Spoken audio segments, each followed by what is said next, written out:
People believe that the most valuable things in the world are protected by walls so strong that nothing can break through them. But the truth is, walls don't protect secrets, people do.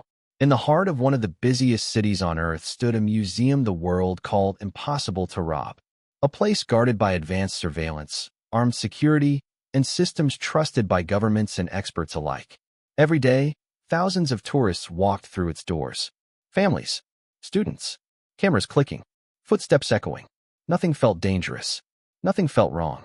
And that was the illusion. Because when a place feels safe, no one looks twice. Behind the scenes, guards followed the same routines. Cameras watched the same angles. Security trusted the same patterns, day after day. What they didn't realize was that someone else was watching too. Not from the shadows. Not from behind a screen. But from inside the crowd. For men. No masks. No weapons. No rush. They didn't come to steal that day. They came to learn. And what they learned would soon expose a weakness no security system was designed to stop. Trust. The four men didn't rush. They knew one mistake would end everything. So for weeks, they returned to the museum again and again. Not as criminals, but as ordinary visitors. They stood in crowds, pretending to admire the art. But their eyes were counting cameras, timing footsteps, noticing which guards were alert and which were bored. Every system has a rhythm. Shift changes, lunch breaks, moments when attention fades. And slowly, the pattern revealed itself. One guard always checked his phone near the east corridor. Another trusted the cameras more than his own eyes. A supervisor passed the same hallway at the same time every day. Security wasn't random. It was predictable. The men learned something else too. The strongest doors were never forced open. They were opened with permission. Maintenance staff moved freely. Official-looking documents stopped questions. Confidence replaced credentials. One of the men practiced walking like he belonged there. Another learned when to speak and when silence worked better. They weren't planning a robbery. They were rehearsing normal behavior. Because the safest disguise in the world is routine. And once they understood the system completely, they knew one thing for sure. They wouldn't need hours. They wouldn't need weapons. They would need minutes. The robbery didn't happen at night. It happened in broad daylight. That was the first rule. Daylight meant crowds. Crowds meant noise. And noise meant confusion. On the chosen day, the museum was full. Tourists filled the halls. Cameras flashed. Footsteps overlapped. Security was busy managing people, not watching threats. The four men entered separately. No eye contact. No signals. No urgency. One blended into a group near the entrance.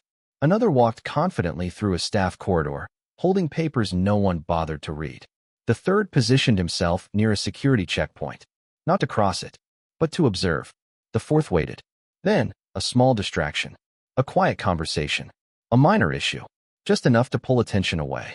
And that was all it took. Because the moment security looks the other way, the system is already broken. They didn't break doors. They didn't trigger alarms. They used access that was already there. Within moments, one of them crossed into a restricted zone, a place tourists were never supposed to see. No alerts. No warnings. The system assumed the impossible. If he's here, he must belong here. And in that assumption, the robbery truly began. Once inside the restricted zone, time became the enemy. Every second mattered. The man moved calmly, not fast, because speed attracts attention. His footsteps matched the rhythm of the building, as if he had walked those halls his entire life.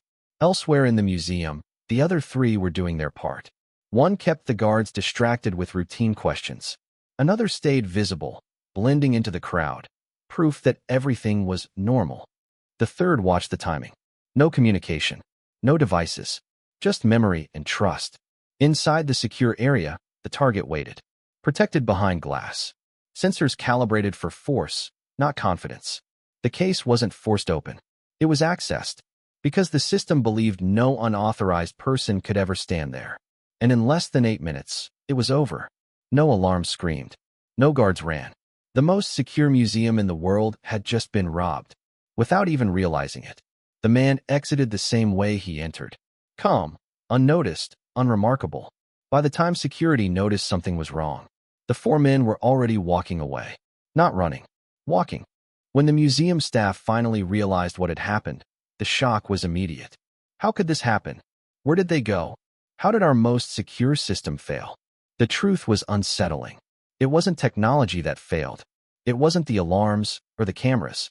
It was overconfidence, trust in routines, blind belief that no one could exploit the system. The four men didn't just steal priceless artifacts. They exposed a terrifying reality. Even the strongest walls and the smartest technology are useless if human judgment is flawed. News of the robbery spread worldwide. Experts called it impossible, yet it had happened, and in plain daylight. No gunshots, no masks, just planning, patience, and understanding human behavior. The lesson is clear. Security is never about walls or cameras alone. It is about vigilance, adaptability, and constant questioning. Because sometimes, the greatest threats are not the ones you expect. They are the ones hiding in plain sight. If you want more real-life stories of shocking crimes and hidden truths, subscribe now. The world is darker than you think.